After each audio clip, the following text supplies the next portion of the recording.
Prologue.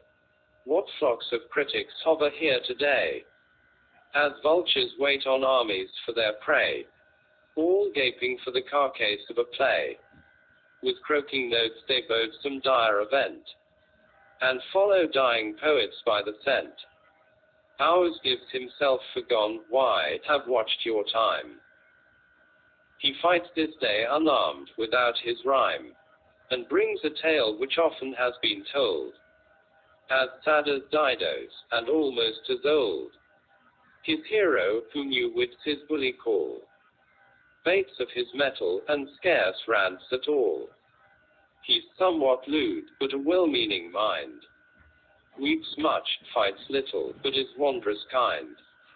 In short, a pattern and companion fit for all the keeping Tonys of the pit.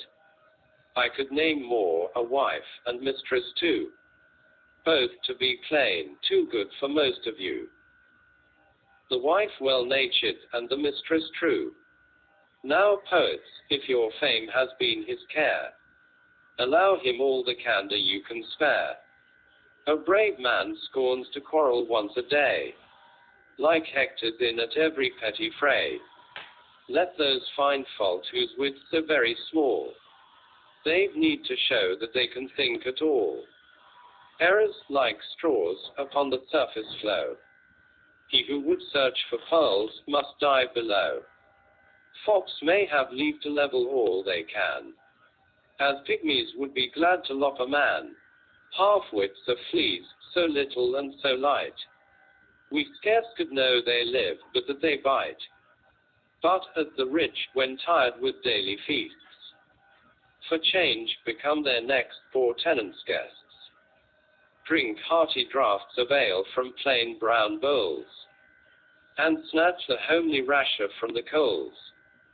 So you, retiring from much better cheer, for once may venture to do penance here, and since that plenteous autumn now is past, whose grapes and peaches have indulged your taste, take in good part from our poor poet's board such ribald fruits as winter can afford.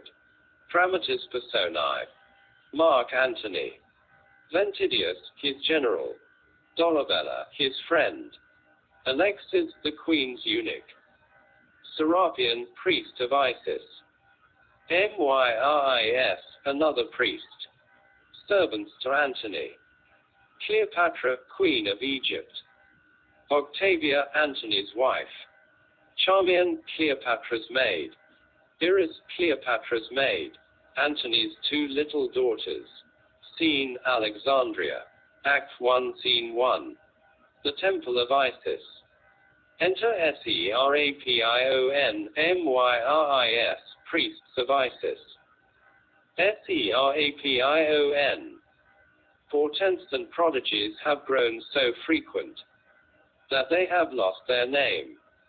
Our fruitful Nile flowed ere the wonted season with a torrent so unexpected and so wondrous fierce that the wild deluge overtook the haste. Even of the hinds that watched it, men and beasts were born above the tops of trees that grew on the utmost margin of the watermark. Then, with so swift an ebb the flood drove backward, it slipped from underneath the scaly herd. Here monstrous foci panted on the shore, forsaken dolphins there with the broad tails lay lashing the departing waves hard by them. Sea horses floundering in the slimy mud tossed up their heads and dashed the ooze about them. Enter Alexas behind them. Myris. Avert these omens, heaven. Serapion. Last night between the hours of 12 and 1, in a lone aisle of the temple while I walked, a whirlwind rose that with a violent blast shook all the dome, the doors around me clapped. The iron wicket that defends the vault, where the long race of Ptolemies is laid, burst open and disclosed the mighty dead, from out each monument in order placed.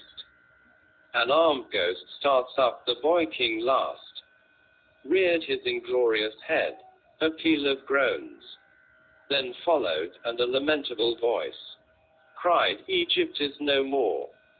My blood ran back, my shaking knees against each other knocked. On the cold pavement down I fell entranced, and Sir unfinished left the horrid scene. Alexas, and dreamed you this, or did invent the story, showing himself, closing square bracket, to frighten our Egyptian boys withal, and train 'em up betimes in fear of priesthood. Seraption. My lord, I saw you not, nor meant my words should reach you ears, but what I uttered was most true.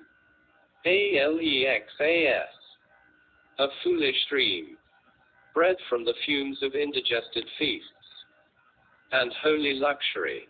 Seraption. I know my duty. This goes no further.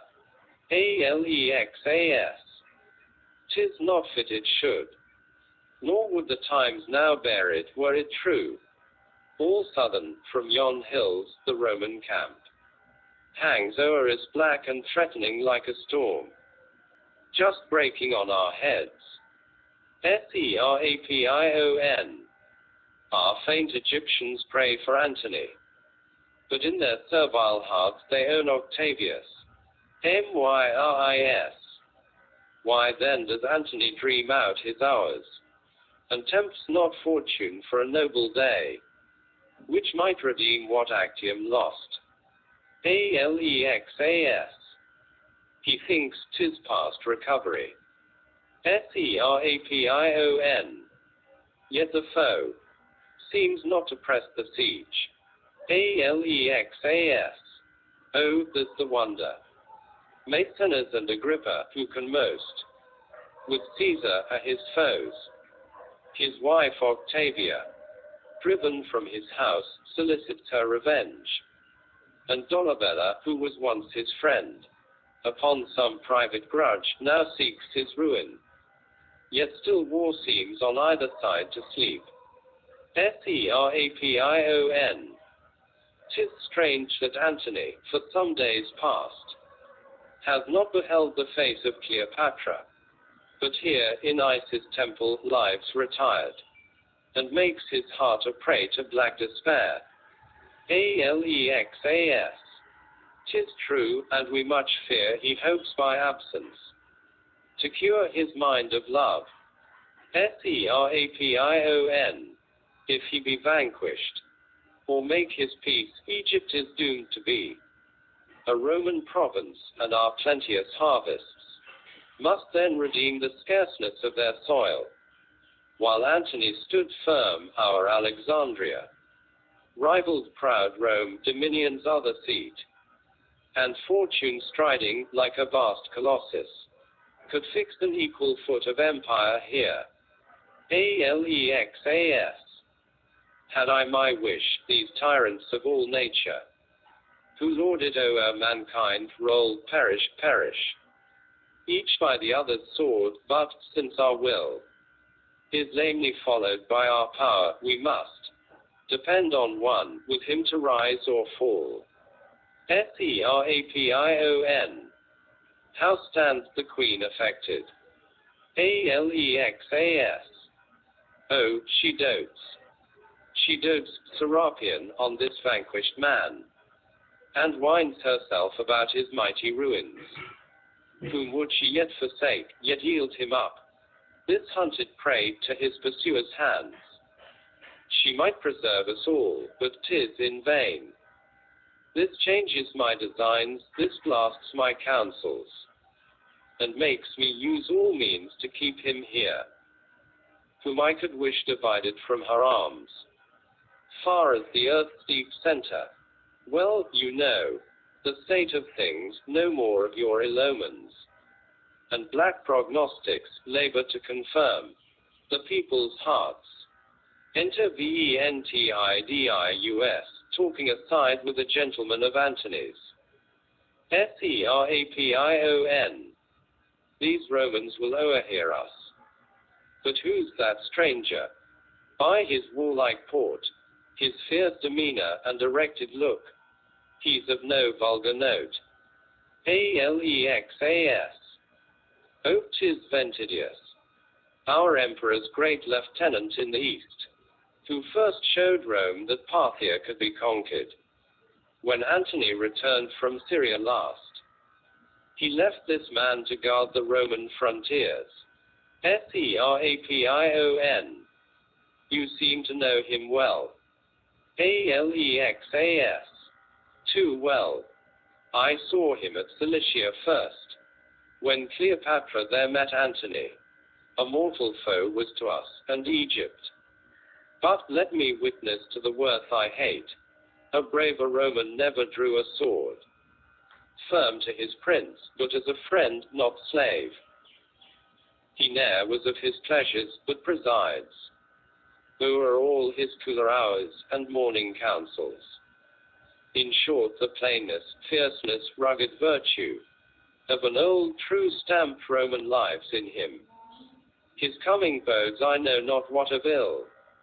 To our affairs, withdraw to mark him better. And I'll acquaint you why I sought you here, and what's our present work. They withdraw to a corner of the stage, and Ventidis, with the other, comes forward to the front, closing square bracket, Ventidis. Not see him, say you. I say I must and will. Gentlemen, he has commanded, on pain of death, none should approach his presence. Ventidis. I bring him news will raise his drooping spirits. Give him new life. Gentlemen, he sees not Cleopatra. Ventidis. Would he had never seen her.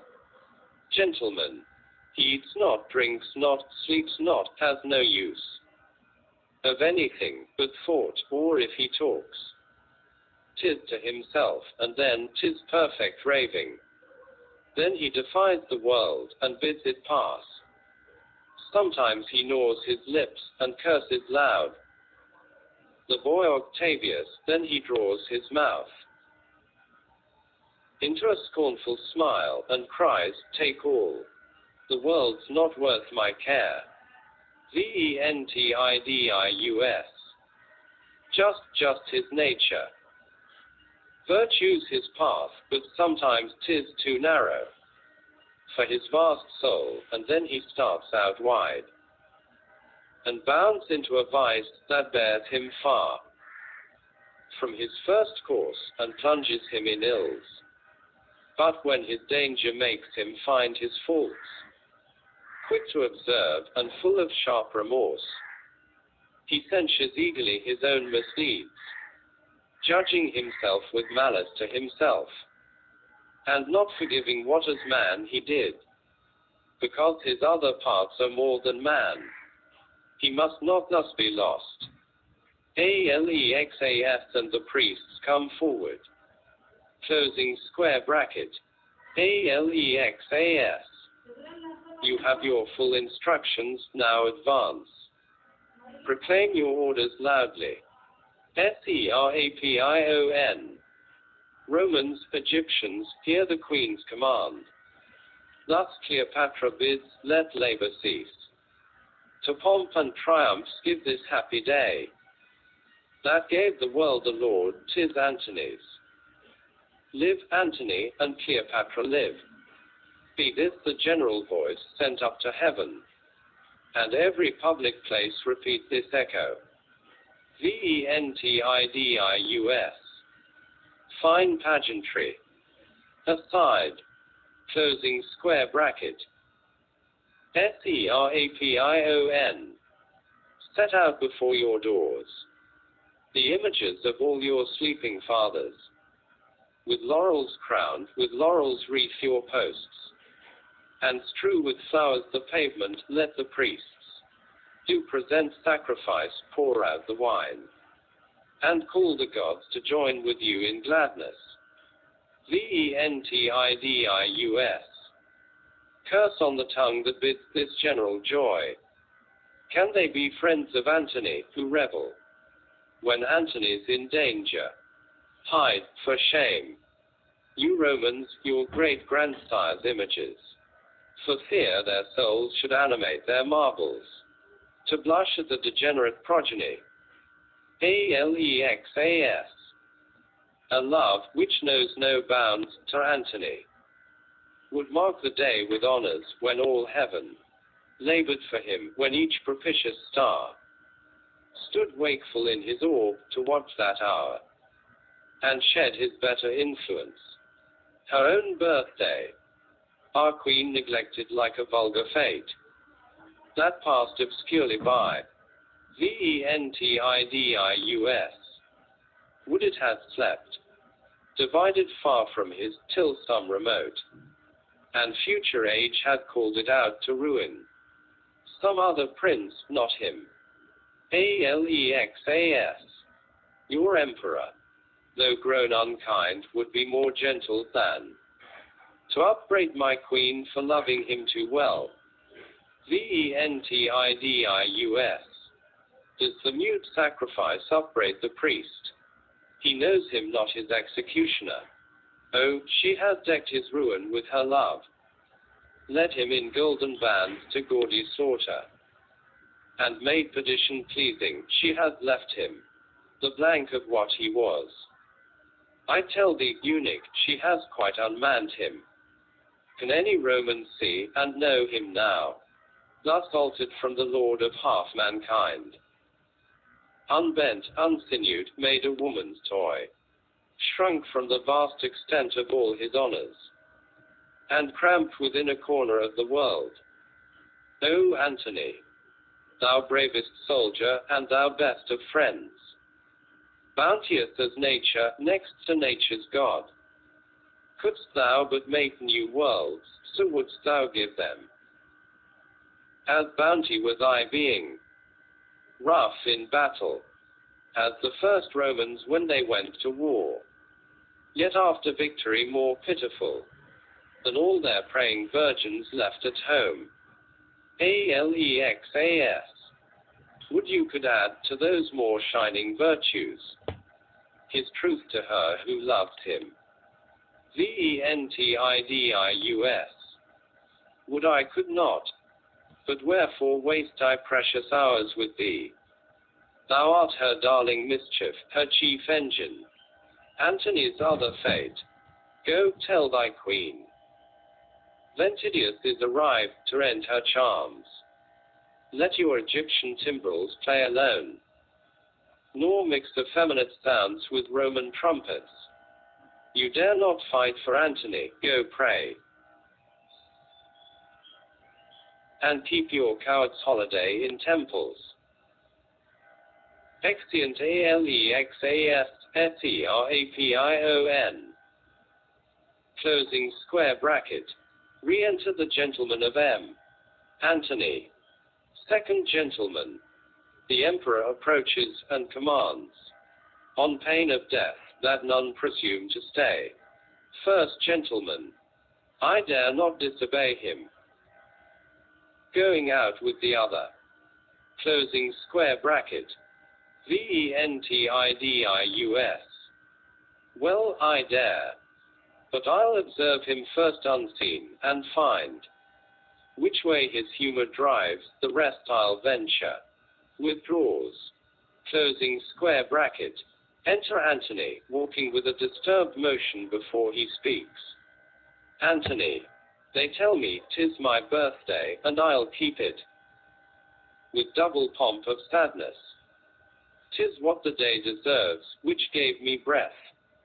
Why was I raised the meteor of the world, hung in the skies, and blazing as I traveled, till all my fires were spent, and then cast downward, to be trod out by Caesar.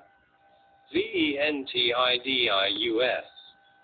Aside, on my soul, 'tis mournful, wondrous mournful. Antony, count thy gains. Now, Antony, wouldst thou be born for this? glutton of fortune, thy devouring youth hath starved thy wanting age. Ventidus, how sorrow shakes him, aside, closing square bracket. So, now the tempest tears him up by the roots, and on the ground extends the noble ruin. Antony having thrown himself down, closing square bracket, lie there, thou shadow of an emperor. The place thou pressest on thy mother earth is all thy empire now it contains thee. Some few days hence, and then 'twill be too large, when thou art contracted in thy narrow urn, shrunk to a few ashes, then Octavia. For Cleopatra will not live to see it. Octavia then will have thee all her own, and bear thee in her widowed hand to Caesar. Caesar will weep, the crocodile will weep, to see his rival of the universe lie still and peaceful there. I'll think no more on't. Antony, give me some music, look that it be sad. I'll soothe my melancholy, till I swell, and burst myself with sighing. Soft music, closing square bracket, 'tis somewhat to my humor, stay, I fancy. I'm now turned wild, a commoner of nature, of all forsaken, and forsaking all. Live in a shady forest sylvan scene, stretched at my length beneath some blasted oak, I lean my head upon the mossy bark, and look just of a piece as I grew from it. My uncombed locks, matted like mistletoe, hang o'er my hoary face, a murmuring brook runs at my foot. Ventidus, methinks I fancy myself there too. Antony, the herd come jumping by me, and fearless quench their thirst, while I look on, and take me for their fellow citizen. More of this image, more, it lulls my thoughts. Soft music again, closing square bracket. Ventidus, I must disturb him, I can hold no longer. Stands before him, closing square bracket. Antony, starting up, art thou Ventidus? Ventidus, you Antony? I'm liquor what I was than you to him. I left you last. Antony, I'm angry. Ventidus, sir am I. Antony, I would be private, leave me. Ventidus, sir, I love you, and therefore will not leave you. Antony, will not leave me. Where have you learned that answer? Who am I? Ventidus, my emperor, the man I love next heaven. If I said more, I think 'twere a scare sin. You're all that's good and godlike. Antony, all that's wretched. You will not leave me then. Ventidus, 'twas too presuming to say I would not, but I dare not leave you. And 'tis unkind in you to chide me hence so soon, when I so far have come to see you. Antony, now thou hast seen me, art thou satisfied? For, if a friend, thou hast beheld enough, and if a foe, too much. Ventidus, look, emperor, this is no common Jew. Weeping, closing square bracket. I have not wept this 40 years, but now my mother comes afresh into my eyes. I cannot help her softness. Antony, by heavens, he weeps. Poor good old man, he weeps. The big round drops course one another down. The furrows of his cheeks, stop them, Ventidus, or I shall blush to death. They said my shame that caused them full before me. Ventidus. I'll do my best. Antony. Sure there's contagion in the tears of friends. See, I have caught it too. Believe me, 'tis not for my own griefs, but thine, nay, Father. Ventidus. Emperor. Antony. Emperor. Why, that's the style of victory. The conquering soldier, red with unfelt wounds, salutes his general so, but never more. Shall that sound reach my ears? Ventidus. I warrant you. Antony. Actium, actium. O. Ventidus. It sits too near you. Antony. Here, here it lies a lump of lead by day, and in my short, distracted, nightly slumbers, the hag that rides my dreams. Ventidus. Out with it, give it vent. Antony. Urge not my shame. I lost a battle. Ventidus. So has Julius done. Antony. Thou favourest me, and speak'st not half thou think'st. For Julius fought it out, and lost it fairly. But Antony. Ventidus. Nay, stop not. Antony. Antony. Well, thou wilt have it, like a coward, fled. Fled while his soldiers fought, fled first, Ventidus. Thou longest to curse me, and I give thee leave. I know thou cam'st prepared to rail. Ventidus. I did. Antony. I'll help thee, I have been a man, Ventidus. Ventidus. Yes, and a brave one. But, Antony, I know thy meaning, but I have lost my reason, have disgraced the name of soldier with inglorious ease. In the full vintage of my flowing honors, sat still and saw it pressed by other hands. Fortune came smiling to my youth and wooed it, and purple greatness met my ripened years. When first I came to empire, I was born on tides of people crowding to my triumphs. The wish of nations and the willing world received me as its pledge of future peace. I was so great, so happy, so beloved. Fate could not ruin me till I took pains, and worked against my fortune, chiled her from me, and returned her loose, yet still she came again. My careless days, and my luxurious nights, at length have wearied her, and now she's gone. Gone, gone, divorced forever. Help me, soldier, to curse this madman, this industrious fool, who labored to be wretched, prithee curse me. Ventidus. No. Antony. Why? Ventidus. You were too sensible already of what you've done, too conscious of your failings, and, like a scorpion, whipped by others first, to fury, sting yourself in mad revenge. I would bring balm, and pour it in your wounds, cure your distempered mind, and heal your fortunes.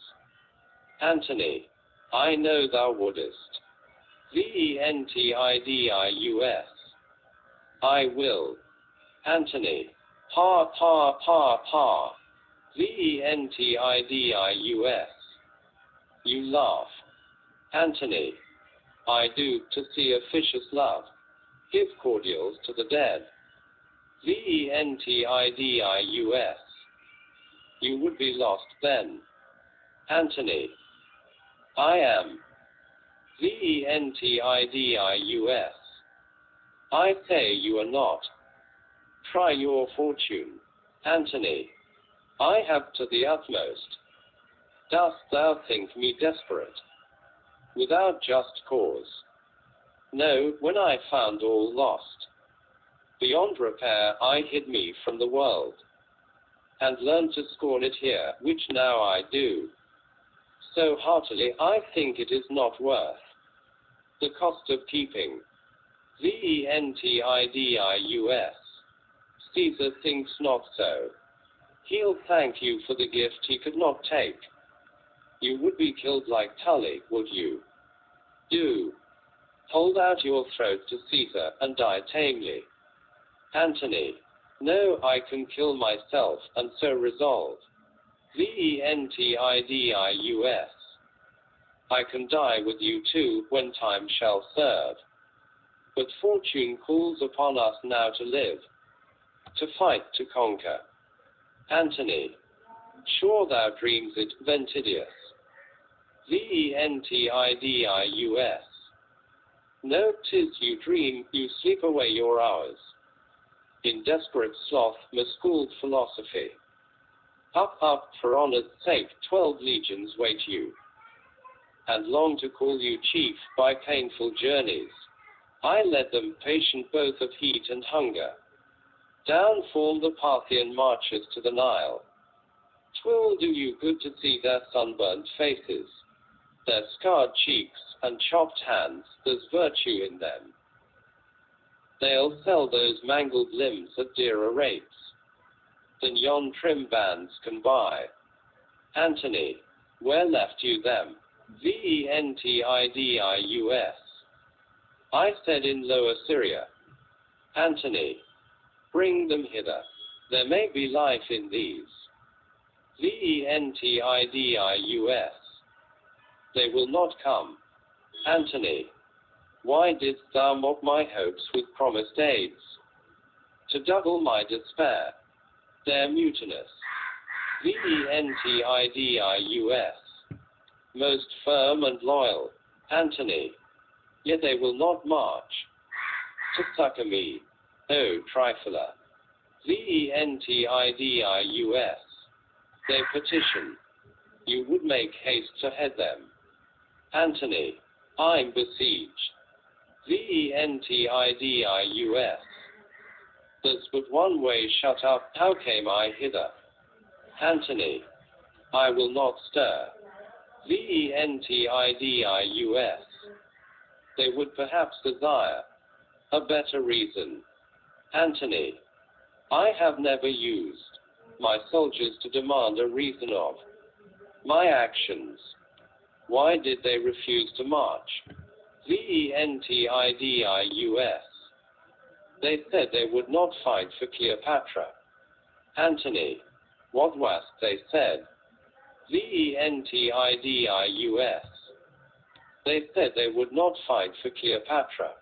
Why should they fight indeed? To make her conquer, and make you more a slave, to gain new kingdoms, which, for a kiss at your next midnight feast, you'll sell to her. Then she new names her jewels, and calls this diamond such or such a tax. Each pendant in her ear shall be a province. Antony. Ventidius, I allow your tongue-free license on all my other faults, but on your life, no word of Cleopatra. She deserves more worlds than I can lose. Ventidius. Behold, you powers, to whom you have entrusted humankind. See Europe, Africa, Asia, put in balance, and all weighed down by one light, worthless woman. I think the gods are Antony's, and give, like prodigals, this nether world away, to none but wasteful hands. Antony. You grow presumptuous. Ventidius. I take the privilege of plain love to speak. Antony. Plain love. Plain arrogance, plain insolence. Thy men are cowards, thou an envious traitor, who under seeming honesty hast vented the burden of thy rank, overflowing Gaul. Oh, that thou wert my equal, great in arms, as the first Caesar was, that I might kill thee, without a stain to honor. Ventidus. You may kill me.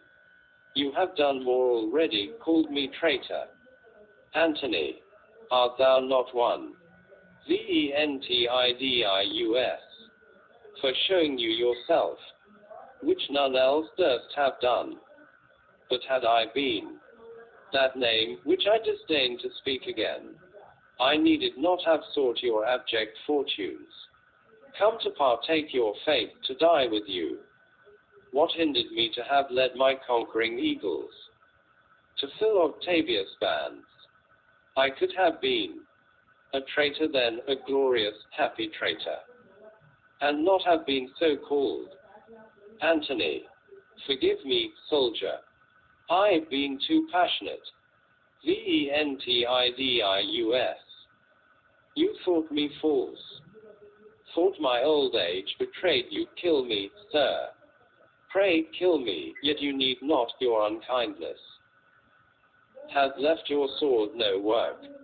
Antony, I did not think so. I said it in my rage. Prithee, forgive me. Why didst thou tempt my anger by discovery of what I would not hear? Ventidus. No prince but you could merit that sincerity I used, nor durst another man have ventured it. But you, ere love misled your wandering eyes, were sure the chief and best of human race, framed in the very pride and boast of nature, so perfect that the gods who formed you wondered at their own skill and cried, a lucky hit has mended our design. Their envy hindered, else you had been immortal and a pattern, when heaven would work for ostentation's sake, to copy out again. Antony, but Cleopatra, go on, for I can bear it now. Ventidus. No more. Antony, thou dost not trust my passion, but thou mayst it. Thou only lovest it, the rest have flattered me. Ventidus. Heaven's blessing on your heart for that kind word. May I believe you love me. Speak again. Antony, indeed I do. Speak this, and this, and this. Hugging him, closing square bracket. Thy praises were unjust, but I'll deserve them, and yet mend all. Do with me what thou wilt. Led me to victory. Thou knowest the way. Ventidus. And will you leave this? Antony, prithee, do not curse her. And I will leave her, though heaven knows I love. Beyond life, conquest, empire, all but honor. But I will leave her. Ventidus. That's my royal master. And shall we fight? Antony, I warrant thee, old soldier, thou shalt behold me once again in iron, and at the head of our old troops that beat. The Parthians cry aloud, come, follow me. Ventidus. Oh, now I hear my emperor. In that word, Octavius fell. Gods, let me see that day. And if I have 10 years behind, take all. I'll thank you for the exchange. Antony, O Cleopatra. Ventidus. Again. Antony, I've done, in that last sigh she went. Caesar shall know what 'tis to force a lover from all he holds most dear. Ventidus. Methinks you breathe another soul, your looks are more divine. You speak a hero, and you move a god. Antony, oh, thou hast fired me, my soul's up in arms, and man's each part about me once again. That noble eagerness of fight hath seized me, that eagerness with which I darted upward, to Cassius' camp, in vain the steepy hill, opposed my way, in vain a war of spears, stung round my head, and planted on my shield. I won the trenches, while my foremost men lagged on the plain below. Ventidius. Ye gods, for such another honor. Antony. Come on, my soldier. Our hearts and arms are still the same. I long once more to meet our foes, that thou and I, like time and death, marching before our troops, may taste fate to them, mow 'em out a passage, and entering where the foremost squadrons yield, begin the noble harvest of the field. Exeunt.